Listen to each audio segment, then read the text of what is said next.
तुम्हें तो मोहब्बत का शौक चढ़ा हुआ था ना, कर लिया अपना शौक पूरा। खुद तो रुसवा हो गई हो, साथ में हमें भी रुसवा करोगी। पर मैं इतना बड़ा बोझ नहीं उठा पाऊंगी। तुम मर जाओ ना। ऐसी ही बात है, वरना तुम मेरी मोहब्बत और डांट को अलग अलग ना समझती। मामा मुझे हमायत से शादी नहीं करनी, ये जबरदस्ती आप लोग मेरे साथ नहीं। हमारे छोटे बेटे सिकंदर की अरीशा से एंगेजमेंट है। जो हो रहा है होने तो, तुम्हारे साथ यही होना चाहिए था। अनुषा इस बात को लेकर काफ़ी ज़्यादा परेशान होगी कि अगर उनकी माँ को पता चला तो वो जीते जी मर जाएंगी। तो अलीज़े यही कहेगी कि मैंने तुम्हें समझाया था कि मोहब्बत कुछ चीज़ नहीं होती, लेकिन तुमने मेरा कहना बिल्कुल भी नहीं। अनुषा अलीज़े से ये भी कहेगी कि वो इतना बड़ा बोझ उठाकर जी भी नहीं सकती, उसका दिल चाहता है कि वो मर जाए, लेकिन अलीज़े उसे यही कहेगी तो मर जाओ, तुम्हारे जीने का कोई फ़ायदा भी नहीं है। तो वो यही कहेगी मेरी तो बद्दुआ और दुआ दोनों में असर नहीं है, सिकंदर ठीक कहता था, मैं लेकिन कुछ भी नहीं कर सकती। अलीज़ा उसे यही मशवरा देगी कि फ़िलहाल वो चुप रहे और जो कुछ हो रहा है उसे होने दे, क्योंकि इसके अलावा और कोई चारा नहीं है।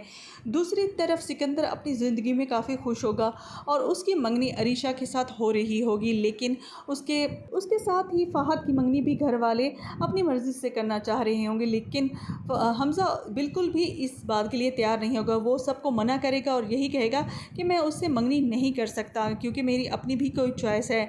तो उसका बाप उसे यही कहेगा कि ये हमारा फ़ैसला है और तुम्हें कबूल करना पड़ेगा, लेकिन हमज़ा इस बात से इनकारी होगा क्योंकि वो ये शादी ही नहीं करना चाह रहा होता। दूसरी तरफ अलीज़े और अनुषा चुपचाप अपनी शादी की तैयारियों में मगन होते हैं, लेकिन जैसे ही माइयों का फंक्शन शुरू होता है वहीं पर डॉक्टर फौजिया भी वहाँ मौजूद होती है, जो कि अनुषा का ट्रीटमेंट कर रही होती है। जैसे ही उसका इंट्रोडक्शन अहमर की दुल्हन के तौर पर करवाया जाएगा तो डॉक्टर फौजिया ये देखकर हैरान रह जाएगी, क्योंकि वो लड़की उसके पास प्रेगनेंसी के साथ आती है और उसका ट्रीटमेंट हो रहा। वो यही कहेगी कि ये कैसे हो सकता है।